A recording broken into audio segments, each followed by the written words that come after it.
Hi, Lester, Wushu Engineer. Before I begin, just a reminder that there is error associated with all tests and test equipment, not the least of which is my human performance variation. I recently revisited the mace versus flail tests in one of my videos. If you haven't seen it yet, check it out. In analyzing the impact waveforms from the weapon and bare hand tests presented in the video, I accidentally stumbled onto some evidence that supported the phenomenon of bridging and application of core power, or chi, in striking. As mentioned in some of my previous videos, bridging is essentially the art of creating an efficient, dynamically adaptive physical structure for transmitting force and energy. Well-built bridges can theoretically carry many times their own weight. Poorly constructed bridges collapse under their own weight. As an engineer, I am very conscious of not being the designer of a bridge that falls down. I may be an electrical engineer and not civil or structural, but still, the shame would be unbearable.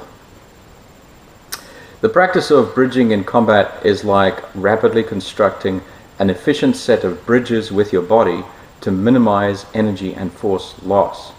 Bridging does not end at the wielder's extremities, but also incorporates the weapons themselves to effectively communicate force and energy.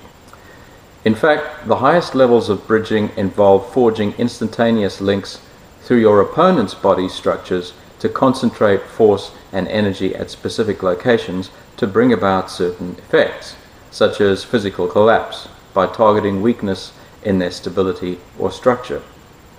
Chi, on the other hand, is a very contentious phenomenon because it has been part of traditional martial arts for thousands of years and has accumulated a great deal of philosophical, anecdotal, and sometimes deceptive trappings.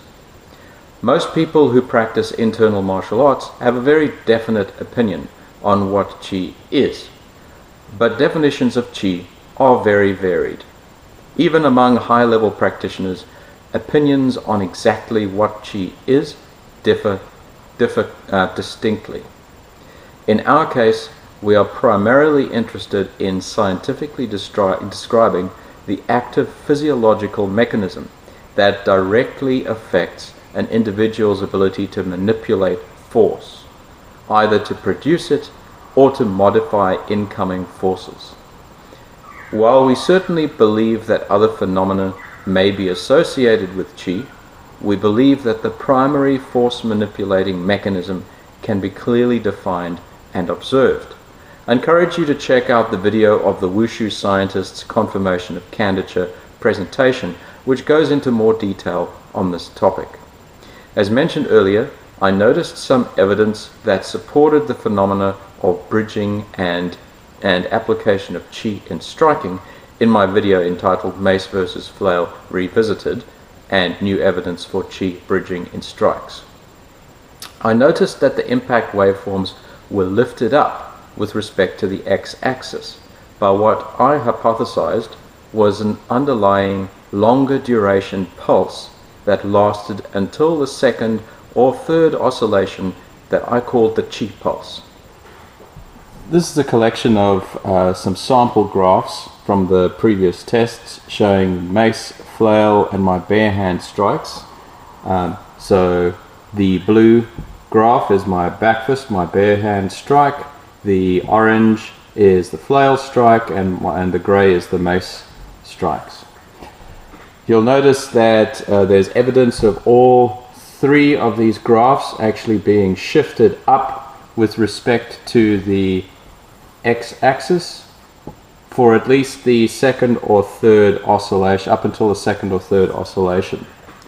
Now, I attempted to extrapolate some information about the underlying Chi pulse from a comparison between these waveforms and waveforms produced by simple collisions with no human wielder to influence the transmission of force and energy. It appeared that for both my strikes and the Wushu scientists' strikes, the duration or period of the underlying Chi pulse was between 20 and 30 milliseconds. The amplitude varied, however. In my case, the amplitude of the pulse appeared to be approximately 1,200 newtons. In the Wushu scientist's case, the amplitude appeared to be approximately 860 newtons. I described what the underlying chi pulse would look like in my last video, but we could not see it directly because of the interference of the kinetic impact waveform and the subsequent reaction and oscillation of the load cell under impact. I wanted to be able to either extrapolate its shape from the impact waveforms or, better yet, see it directly. Then it struck me. I should remove the strike if I wanted to see it directly. So I decided to analyze a series of 0-inch punches to see if the waveform would present itself. 1-inch and 0-inch punches and strikes are a staple part of traditional Kung Fu, but were popularized by Bruce Lee. In the case of a 0-inch punch, the practitioner has to be fully in contact with the target at the point of impact. No drawback or space for acceleration of the striking limb is allowed. The tests looked like this. 481, 546, 597, 611, 595, 590, 564. The Wushu scientist also did a set of similar 0-inch strikes for comparative purposes. And this is what the waveforms looked like.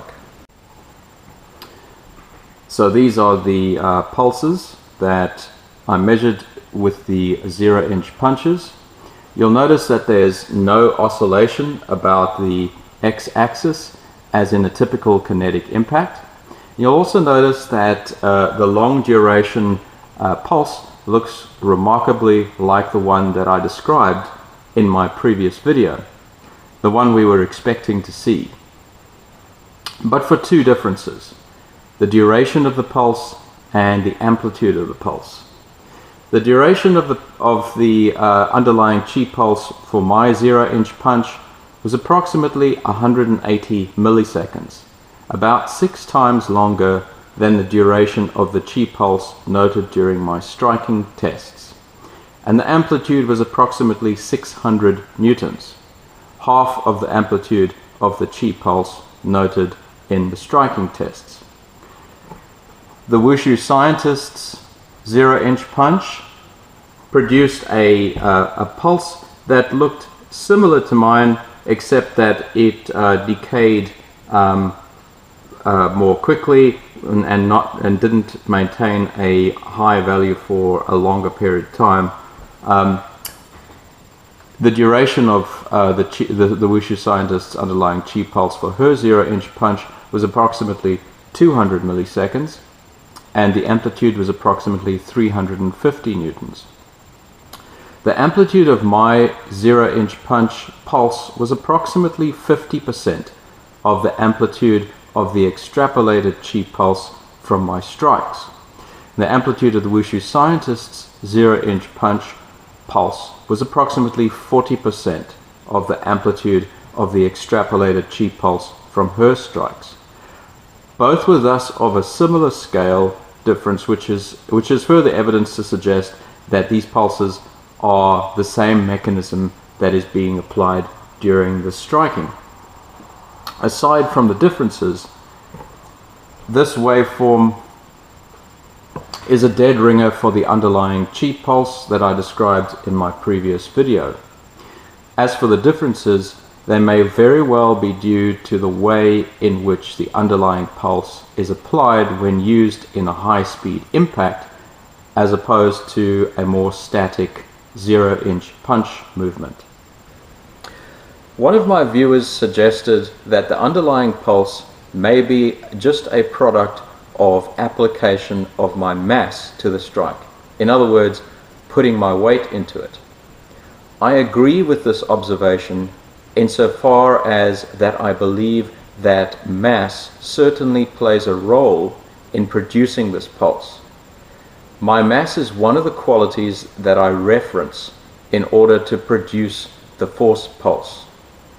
It's not necessarily what produces the pulse, but it is what I am referencing in order to produce the pulse. Another of these references is my connection with the ground. As a further set of tests, I performed some jumping shoulder barges against the load cell to see what kind of waveform that would produce.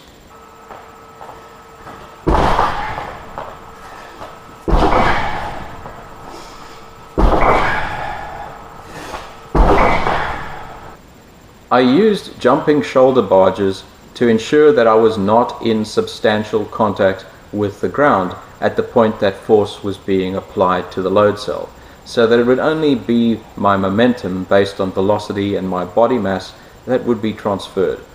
And this is what the waveforms looked like. So this is a graph of some of the jumping shoulder barge movements that I did against the load cell. You'll notice that the peak force is typically between 1,500 and 2,000 newtons, and the duration of the impact is approximately 140 milliseconds. Apart from the first shoulder barge, this blue line, which appeared to be a bit of an outlier, the rest of the waveforms look almost identical in shape. Of course, this is not the kind of impact that I'm producing in either a standard strike or a 0-inch punch, because I'm not colliding with the load cell by throwing my center of mass at it, as I did in the jumping shoulder barges. Instead, I will typically be using a rotation about my center line to create torque, which can be transferred into the target. Nevertheless, I'm certainly referencing my mass in this process during my strikes, along with my connection to the ground through my bridging structure. I hope you enjoyed this video, and I will see you next time. Cheers.